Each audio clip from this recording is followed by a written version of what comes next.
ಮೊಟ್ಟ ಮೊದಲನೇದಾಗಿ ಶಿಗ್ಗಾಂವ್ ಸವಣೂರು ಜನರ ಒಂದು ತೀರ್ಪೇನಿದೆ ಅದನ್ನು ನಾವು ತೆರೆಬಾಗಿ ಒಪ್ಕೊಳ್ತೇನೆ.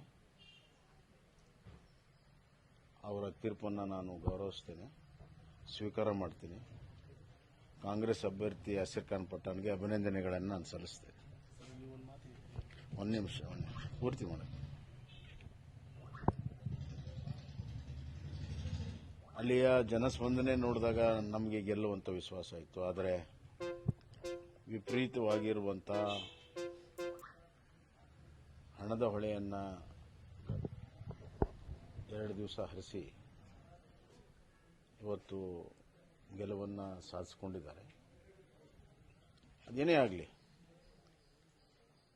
ಈಗ ಸರ್ಕಾರದ ಅವ್ರದ್ದೇ ಇದೆ. ಆಡಳಿತ ಪಕ್ಷದ ಶಾಸಕರು ಜನ ಆಯ್ಕೆ ಮಾಡಿದ್ದಾರೆ. ಶಿಗ್ಗಾಂವ್ ಸವಣೂರು ಕ್ಷೇತ್ರ ಸಾಕಷ್ಟು ಅಭಿವೃದ್ಧಿಯನ್ನು ಮಾಡಿದ್ದೀವಿ. ಆ ಅಭಿವೃದ್ಧಿಯ ಒಂದು ಪರ್ವ ಮುಂದುವರಿಲಿ ಅಂತ ನಾನು ಹಾರೈಕೆ ಮಾಡ್ತೀನಿ. ಮತ್ತು ಶಿಗ್ಗಾಂವ್ ಸವಣೂರು ತಾಲೂಕಿನ ಜನರಿಗೆ ಒಳ್ಳೆಯದಾಗಲಿ ಅಂತ ನಾನು ಬಯಸ್ತೇನೆ.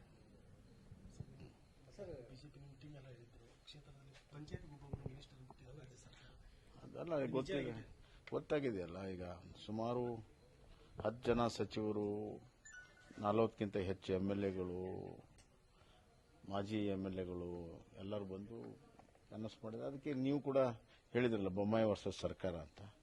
ಇಲ್ಲಿ ಸರ್ಕಾರದ ಯಂತ್ರ, ಹಣ, ಅದರ ಲಾಭದಿಂದ ಅವ್ರು ಗೆದ್ದಿದ್ದಾರೆ.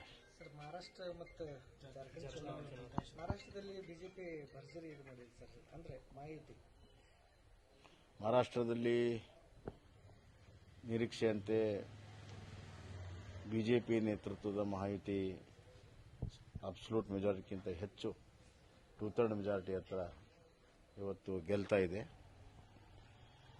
ನಮ್ಮ ಪ್ರಧಾನಮಂತ್ರಿಗಳ ನರೇಂದ್ರ ಮೋದಿ ಅವರ ನೇತೃತ್ವ ಮತ್ತು ಮಹಾರಾಷ್ಟ್ರದಲ್ಲಿ 3 ಪಕ್ಷಗಳಲ್ಲಿರುವಂತಹ ಒಕ್ಕಟ್ಟು, ಪ್ರತಿಯೊಬ್ಬರು ತಮ್ಮ ತಮ್ಮ ಓಟುಗಳನ್ನು ಟ್ರಾನ್ಸ್ಫರ್ ಮಾಡೋ ಮುಖಾಂತರ ಏನೋ ಒಂದು ಅವ್ರ ನಡುವೆ ಸಹಕಾರ ಇತ್ತು. ಆ ಸಹಕಾರದಿಂದ ಮತ್ತು ಕಳೆದ 3 ವರ್ಷದ ಸರ್ಕಾರದ ಪರ್ಫಾರ್ಮೆನ್ಸ್ ಆಧಾರದ ಮೇಲೆ ಇವತ್ತು ಮಹಾರಾಷ್ಟ್ರದಲ್ಲಿ ಬಹಳ ದೊಡ್ಡ ಪ್ರಮಾಣದ ಜಯ ಇವತ್ತು ಸಿಕ್ಕಿದೆ. ಇದು ನರೇಂದ್ರ ಮೋದಿ ಅವರ ಲೋಕಸಭಾ ನಂತರ ನರೇಂದ್ರ ಮೋದಿ ಅವರು ಪರವಾಗಿ ಜನ ಗಟ್ಟಿಯಾಗಿ ನಿಂತಿರುವಂಥದ್ದು ಸಾಕ್ಷಿಯಾಗಿದೆ. ಮತ್ತು ವಿರೋಧ ಪಕ್ಷ ಕಾಂಗ್ರೆಸ್ ಏನು ಲೋಕಸಭಾದಲ್ಲಿ ಕೆಲವು ಸೀಟುಗಳನ್ನು ಹೆಚ್ಚಿಸಿ ಬಿಗಿತಾ ಇದ್ರು, ಅವರಿಗೆ ಅವರ ಸ್ಥಾನವನ್ನು ಮಹಾರಾಷ್ಟ್ರ ಜನ ತೋರಿಸಿದ್ದಾರೆ. ಸರ್, ಈ MP ಚುನಾವಣೆಯಲ್ಲಿ ಶಿಗ್ಗಾಂವ್ ಕ್ಷೇತ್ರದಲ್ಲಿ ಸ್ವಲ್ಪ ಕಡಿಮೆ ಅಂತರ ಬಂದಿತ್ತು ಸರ್. ಅವಾಗಲೇ ಅಲರ್ಟ್ ಆಗಿದ್ರೆ ಏನಾದರೂ ಗೆಲ್ಲುವಂತ ಸಾಧ್ಯತೆ? ಅಲ್ಲ, ಅಲರ್ಟ್ ಆಗಿ ಏನೆಲ್ಲ ಕೆಲಸ ಮಾಡಿದ್ದೀವಿ, ಅದ್ರ ಇಡೀ ಸರ್ಕಾರ ಬಂತು. ಕೆಲವು ವಿಚಾರಗಳನ್ನು ನಾವು ಬೇರಂಗೆ ಹೇಳೋಕ್ಕಾಗಲ್ಲ. ಬಹಳ ದೊಡ್ಡ ಪ್ರಮಾಣದಲ್ಲಿ ಆಡಳಿತ ಯಂತ್ರ, ಮಂತ್ರಿಗಳು, ಹಣದ ದುರುಪಯೋಗ ಬಹಳ ಆಗಿದೆ. ಮತ್ತೆ ಸಾಮಾನ್ಯವಾಗಿ ಉಪಚುನಾವಣೆಯಲ್ಲಿ ಸರ್ಕಾರಕ್ಕೆ ಒಂದು ಅಡ್ವಾಂಟೇಜ್ ಇರ್ತದೆ. ನಾವು ಕೂಡ ಒಂದು ಕಾಲದಲ್ಲಿ 17 ಬೈ ಎಲೆಕ್ಷನ್ನಲ್ಲಿ 13 ಗೆದ್ದಿದ್ವಿ. ಇದು ಸರ್ಕಾರದ ಪರ್ಫಾರ್ಮೆನ್ಸ್ ಮೇಲೆ ಇದು ಒಂದು ಹೋಟ್ ಅಂತಲ್ಲ. ಹಿಂದೆ ನಾವು 17 ಗೆದ್ದಿದ್ವಿ, ಆ 17ರಲ್ಲಿ 13 ಗೆದ್ದಿದ್ವಿ. ತದನಂತರ ನಾವು ಸರ್ಕಾರ ಕಳ್ಕೊಂಡಿದ್ದೇವೆ. ಹೀಗಾಗಿ ಕಾಂಗ್ರೆಸ್ ಪಕ್ಷ ತಮ್ಮ 1.5 ವರ್ಷ ಆಡಳಿತಕ್ಕೆ ಸರ್ಟಿಫಿಕೇಟ್ ಅಂತ ತಿಳ್ಕೊಳ್ಳೋ ಅವಶ್ಯಕತೆ ಇಲ್ಲ.